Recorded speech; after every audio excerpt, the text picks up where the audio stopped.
Jerry Jones back in the day regretted letting Sean Payton go and not being able to be the next coach for the Dallas Cowboys. And I think that with Kellen Moore leaving, he was a part of those 12-win teams too. And I think the success that he's having in Philadelphia, I think that makes him a prime candidate for the Cowboys job because it's not like a real outside hire because he's a guy that you developed, that you had on this team who has a relationship with Dak, has a relationship with a lot of these guys on this offense. And I think that the offensive passing game was better when Kellen Moore was here than it has been since he left. And now I get a lot of that has to do with – and I get it, Dak had that MVP-like year, but we started off the season slow. And like I was saying before, McCarthy's a second half of the season coach. So it kind of seems like – so even the way that Dak was playing this year, the way that he finished last year, you just expected him to uptick if he was to get healthy, but that just never happened this season. But I think that Kellen Moore could be an option that nobody's really talking about, and I think the further that the Philadelphia Eagles get, the more likelihood that would be kind of, if that, like before Ben Johnson,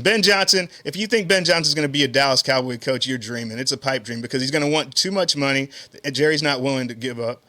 But my only thing with McCarthy is I think that he wants more power because to me, you're not telling me that this is a guy who got Rico Dowdell as an undrafted free agent his first year in the league, and now he finally breaks out. I'm pretty sure that Jerry's the one that's signing Zeke, bringing in Dalvin Cook, letting the money dictate the depth chart. Let me stop you there because the reason I have just kind of checked out on the Cowboys, to be honest with you, right? This last offseason, so let's rewind the clock. You knew you had to sign CD. You knew you had to sign Dak. You did not get those things done until it was too late. Tell me why, in your opinion, those deals weren't done to free up cap space to go get your Derrick Henry or go get whoever to come in and run the football. I don't know if Jerry, does he get paid off of news? Because to me, that's all it is just to be the story that day. He got paid to be in Landman. Did you see that? I heard about that. Hey, you know what? He'll win an Academy Award before he ever wins. Hey, Jerry's got some acting chops. To the Kellen Moore point, though. Yeah. Back to Kellen Moore. I think Kellen Moore's been inside this building and knows what a circus it is. Yeah.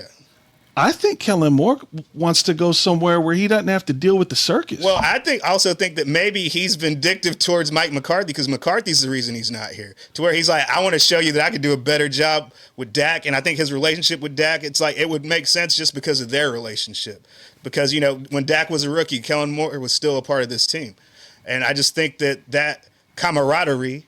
Y'all ain't got that camaraderie. That's why I like y'all boys, bro. Appreciate that, gang. I just think that could work out. But, I do think that Cliff Kingsbury could be a name if it's like, cause that's my guy. Hey, I brought it up because you're a tech guy. Yeah. And he does have the head coaching experience that Jerry likes. He's the young, cool coach, and he just wants a second chance.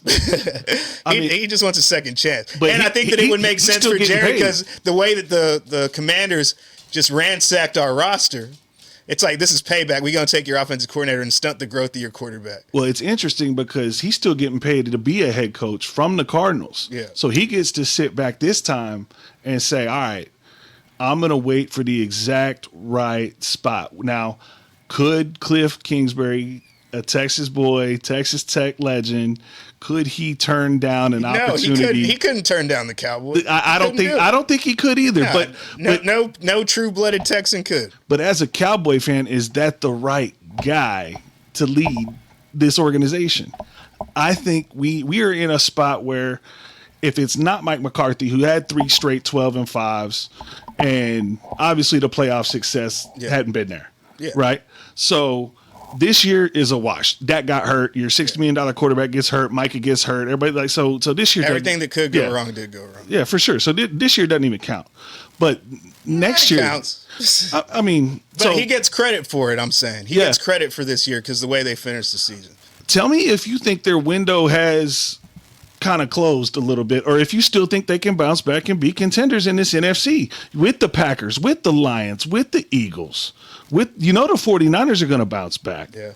Well, to me, another guy that I don't think has gotten any buzz really, but I think it's really been because of his health concerns. Because I know a lot of people after we played the Saints were talking about Clint Kubiak. I'm like, the only way Clint Kubiak will be here is if Jerry gets Gary out of retirement. Gary Kubiak. If Gary Kubiak could come in here with his son Clint Kubiak, we already have one of his other kids on as a scout for the team. I'm like, let's get that Kubiak blood in here because Kubiak was part of that staff with Shanahan where they had McDaniels, they had McVay, they had LaFleur.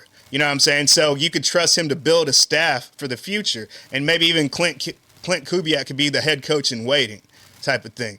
I think that it's a nice little nepo thing. I'm pretty sure Jerry's all about that life. Yeah, definitely about the nepo life, man. Yeah. But then I've got another name. Huh. So let's say McCarthy, who is a free agent, he was in his lame duck season. He can walk. Yeah.